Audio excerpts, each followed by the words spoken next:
El siguiente segmento tiene contenido o opinión.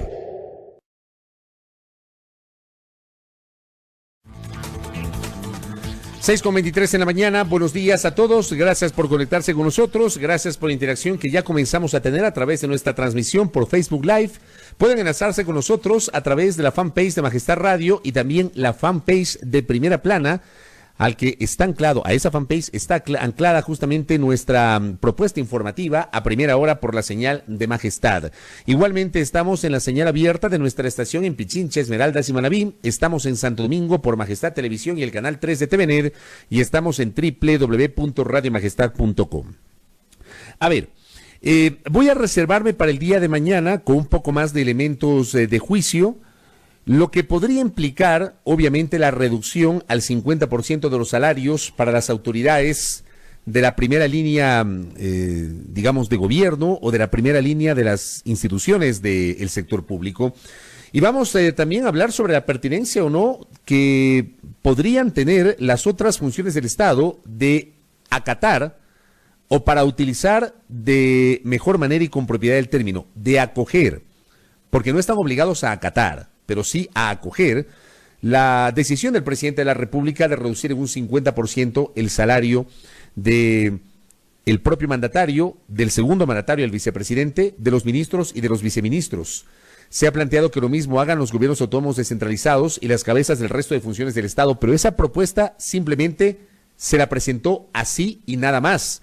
No se ha mencionado, por ejemplo, qué va a pasar con el resto de la estructura del sector público, o lo que bien anotaba Silrada hace minutos en la nota, por eso era importante leer esa nota, sobre la posible decisión de que la Asamblea acoja justamente la reducción y lo que podría implicar para el resto de servidores legislativos. Porque un legislador en las condiciones actuales, si le reducen el 50%, resulta que ganaría menos que un asesor nivel 1 y que un asesor nivel 2. Dentro de la estructura de la función legislativa. Eso lo vamos a comentar con mayor amplitud el día de mañana, inclusive con números, con mayores elementos de juicio. El día de hoy, rápidamente, quiero, incluso para conocimiento, porque ayer en este espacio planteaba la necesidad de que dejemos de vender humo, de que dejemos esos discursos o esos tweets netamente populistas. Hay gente que escribe tweets para ganar retweets o para ganar likes, o ganar apoyos en las redes sociales, pero sin ningún tipo de, digamos, de argumentación jurídica en este caso, porque para hablar de lo que está pasando en la función legislativa, por ejemplo, esta necesidad que citan algunos de que se reduzca el número de legisladores, hay que ir a la letra muerta de la Constitución. Para hablar de la necesidad de una muerte cruzada, hay que ir a la letra muerta de la Constitución. Pero aquí hay gente, increíblemente, hasta colegas periodistas, algunos políticos y ciertos líderes de opinión que le venden humo a la gente solamente para ganar apoyos, aplausos y retweets. Pero terminan siendo propuestas populistas en este momento porque no forman parte de un debate. Están allí para la calentura del momento y no para decir a la gente cómo funcionan las cosas.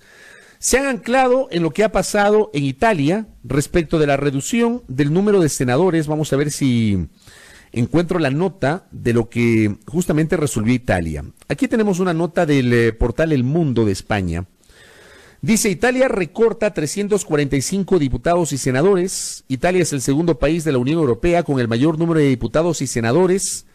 Solo por detrás del Reino Unido, el número de diputados se reducirá de 630 a 400 y el de senadores pasará de 315 a 200. La Cámara de Diputados italiana aprobó por una amplia mayoría la reducción del número de parlamentarios.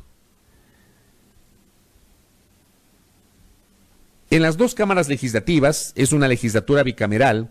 Miren ustedes que aquí también se ha planteado dentro de esta propuesta de ir a una consulta popular para eliminar el Consejo de Participación Ciudadana y Control Social, se ha planteado, y no olvidemos aquello, que vayamos a una legislatura bicameral.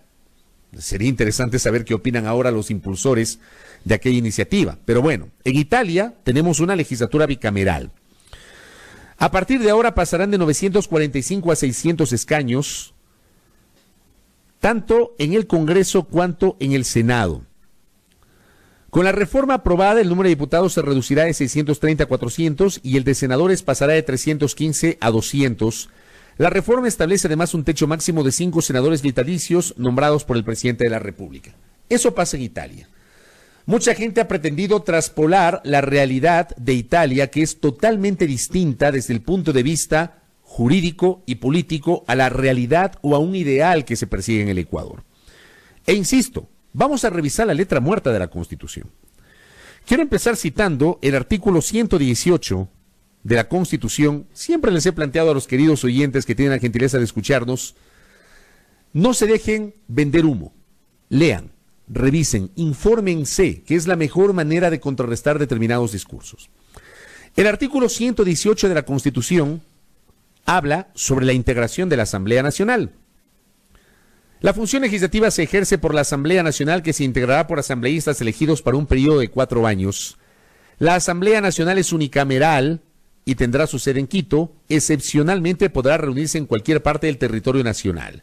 La Asamblea Nacional se integrará por 15 asambleístas elegidos en circunscripción nacional y 2 asambleístas elegidos por cada provincia y uno más por cada 200.000 habitantes o fracción que supere los 150.000, de acuerdo al último censo nacional de la población.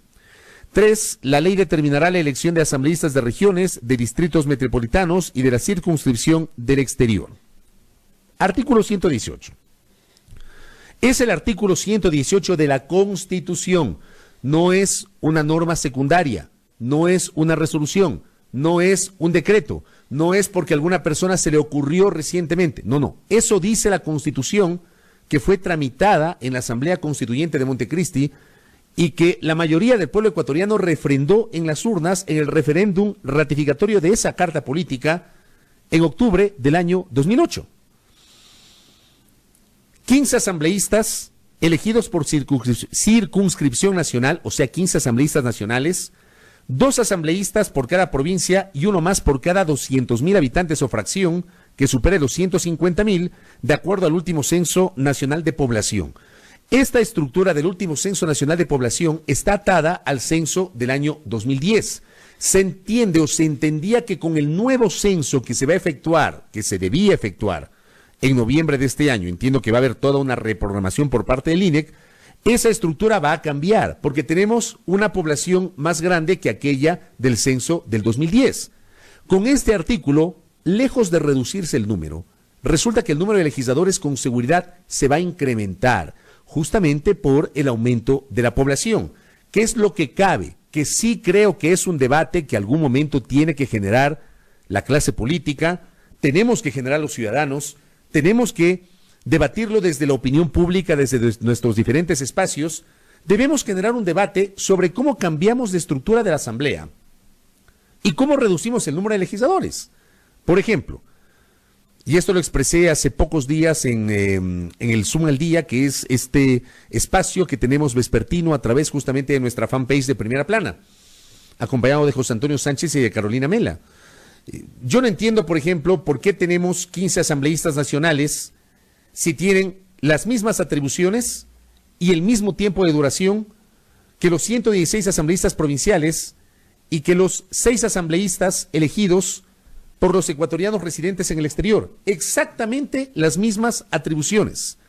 Hasta antes de la Constitución del 98, quiero refrescar un poquito la memoria, los asambleístas nacionales duraban 4 años y los provinciales duraban 2 años.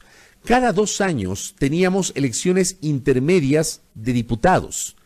Renovábamos parcialmente la asamblea, eligiendo diputados provinciales. Los diputados nacionales permanecían 4 años sin funciones. Esa era la diferencia.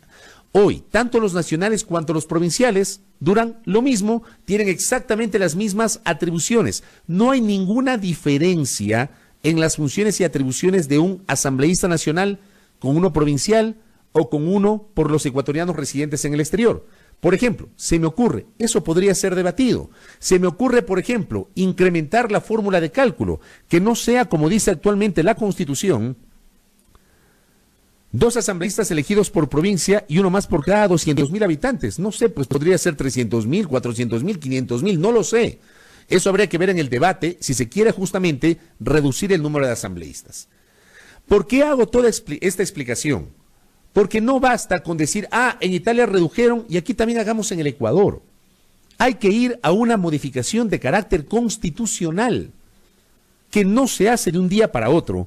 Y allí es importante revisar, en cambio, el mecanismo de enmienda constitucional, porque entiendo, la Corte Constitucional en su momento ya se pronunció señalando que para analizar el número de legisladores que integran la Asamblea no se precisa de una reforma, sino de una enmienda a la Constitución. Y revisamos el artículo 441, miren ustedes, revisamos el 118 de la Constitución, que establece el número de legisladores y por qué hoy tenemos 137. No es que se inventaron o se les ocurrió. Existen 137 porque eso dice la Constitución. Si queremos reducir el número de legisladores, hay que ir a una enmienda constitucional, porque así lo ha dicho la Corte Constitucional, y tenemos que revisar el artículo 441 de la Constitución. ¿Qué dice el artículo 441 de la Constitución? La enmienda de uno o varios artículos de la Constitución que no altere su estructura fundamental, o sea, la estructura fundamental de la Constitución, o el carácter o elementos constitutivos del Estado. Nos referimos a la bandera, al escudo, al himno nacional. Esos son elementos constitutivos del Estado. Que no establezca restricciones a los derechos y garantías o que no modifique el procedimiento de reforma a la Constitución, se realizará: 1. Mediante referéndum solicitado por el presidente de la República o por la ciudadanía, con el respaldo de al menos el 8% de las personas inscritas en el registro electoral. Y 2. Por iniciativa de un número no inferior a la tercera parte de los miembros de la Asamblea Nacional. El proyecto se tramitará en 2 debates. El segundo debate se realizará de modo impostergable en los 30 días siguientes al año de realizado el primer debate. La reforma solo se aprobará si obtiene el respaldo de los 2/3 de los miembros de la Asamblea Nacional. Mediante referéndum. En este momento no hay plata. No hay recursos. ¿Ustedes creen que se va a gastar recursos para un referéndum que implique justamente modificar la Constitución de esta manera? Podrían incluir en las próximas elecciones, pero no aparte. Podría ser un camino. El otro camino, ya lo vivimos los ecuatorianos, entre 2014 y 2015. En diciembre del 2014 se generó el primer debate del proyecto de enmiendas constitucionales promovido por Alianza País en ese momento, cuyo corazón o punto más polémico tenía que ver con la posibilidad de la postulación indefinida de autoridades de elección popular. Recordarán ustedes, transcurrió todo el año 2015 y en diciembre del 2015, la fecha exacta, 3 de diciembre del 2015, la Asamblea Nacional, que en ese momento era dominada absolutamente por Alianza País, aprobó el proyecto de enmiendas constitucionales, con ese procedimiento, sin el pronunciamiento del pueblo ecuatoriano. Recuerden ustedes que hubo toda una polémica en torno a ese proyecto de enmiendas constitucionales, que finalmente se lo echó abajo a partir de un pronunciamiento de la Corte Constitucional posterior y además el referéndum, la consulta popular del 4 de febrero del año 2018 impulsada por Lenín Moreno. Este es el procedimiento. No se lo hace de la noche a la mañana. No le vendan humo. Díganle a la gente cómo funcionan las cosas. En este momento no hay posibilidades de reducir el número de asambleístas. No existe. ¿Quieren debatir este tema? Ok, empiecen con ese debate, que ya lo planteó en su momento el entonces asambleísta y actual alcalde de Quito, Jorge Yunda. Yunda presentó un proyecto de enmiendas constitucionales que plantea la reducción del número de legisladores, proyecto que nadie le paró bola. Ese proyecto no fue tramitado, ese proyecto no fue debatido, ese proyecto no fue socializado, pero por ahí va la cosa va por ahí. A la gente hay que decirle la verdad y no pretender vender humo solamente para ganar apoyos, aplausos, likes. Totalmente populista este tema de la reducción de los asambleístas. ¿Quieren ir? Inicien con un debate en serio, a futuro, sobre el que podría pasar con la legislatura y no la legislatura que vamos a elegir el próximo año. Esto tendría que tener vigencia o que tener, digamos, eficacia jurídica para la asamblea que se puede instalar en el año 2025, no para la asamblea del año 2021. Entonces hay que decir las cosas como son y no hay que vender humo. Y sobre lo otro que también se vende humo, el tema de la muerte cruzada, porque he escuchado también que alguna gente, alguna gente dice, bueno, entonces vamos a la muerte cruzada. para que se vaya esta asamblea, porque esta asamblea no sirve. Ese es el argumento. Revisemos el 148 de la Constitución. Dentro de las atribuciones del presidente de la República, 148 de la Constitución. El presidente de la República podrá disolver la Asamblea Nacional cuando a su juicio, ésta se hubiera arrogado funciones que no le competen constitucionalmente, previo dictamen favorable de la Corte Constitucional, o si de forma reiterada e injustificada obstruye la ejecución del Plan Nacional de Desarrollo, o por grave crisis política y conmoción interna. Esta facultad podrá ser ejercida por una sola vez en los primeros 3 años de su mandato. En un plazo máximo de 7 días después de la publicación del decreto de disolución, el Consejo Nacional Electoral convocará para una misma fecha elecciones legislativas y presidenciales para el resto de los respectivos periodos. Hasta la instalación de la Asamblea Nacional, el presidente de la República podrá, previo dictamen favorable de la Corte Constitucional, expedir decretos leyes de urgencia económica que podrán ser aprobados o derogados por el órgano legislativo. Esa es la muerte cruzada. 1. Solo habría posibilidad de disolver la Asamblea Nacional hasta el 23 de mayo o el 24 de mayo, cuando el presidente de la República cumpla los 3 años exactos de su gestión e inicie el último año de su mandato, porque eso dice la Constitución, podrá ser ejercida por una sola vez en los primeros 3 años de su mandato. Estamos 14 de abril. Si es que al señor presidente de la República se le habría ocurrido, o si se le ocurriría, ir a la muerte cruzada, tendría que disolver la Asamblea Nacional hasta el 24 de mayo de este año. O sea, hasta dentro de 1 mes y 10 días. Y pregunto, ¿qué se gana con eso?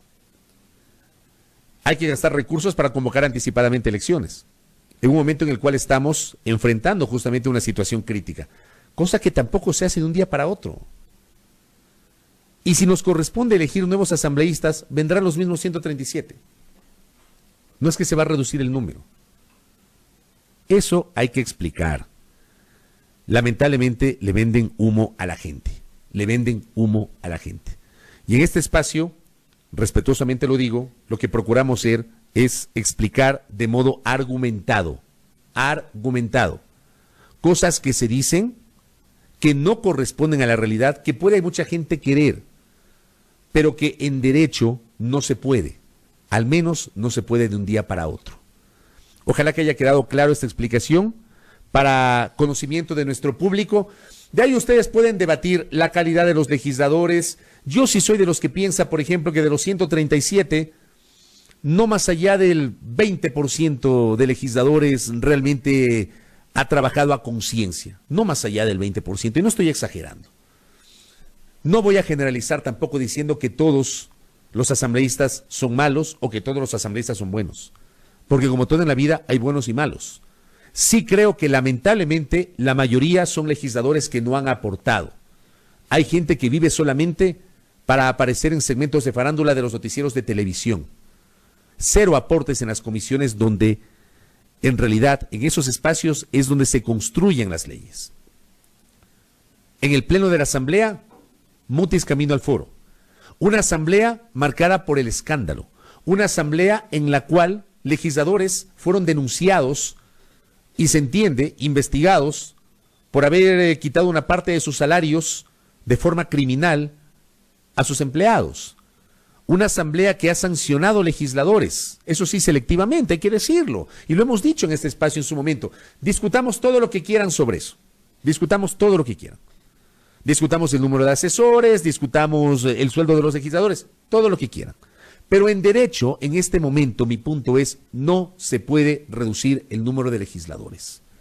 Queremos una mejor asamblea, votemos a conciencia. Votemos a conciencia, voto informado, voto responsable, voto a conciencia.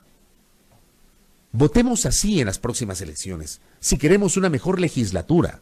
Si queremos gente que en realidad vaya a aportar al debate político, a la construcción de leyes, a un mejor país, aprendamos a votar. Porque probablemente se reduce el número de legisladores, voy a decir cualquier cosa, de 137 a 80. ¿Quién garantiza que esos 80 van a ser mejores que los 137 que tenemos hoy? si no aplicamos nuestro verdadero ejercicio democrático de votar a conciencia en las urnas, cuando somos llamados a ejercer ese derecho? También depende de nosotros. Escojamos bien a nuestros representantes, amigos y amigas, para que luego no haya lamentaciones.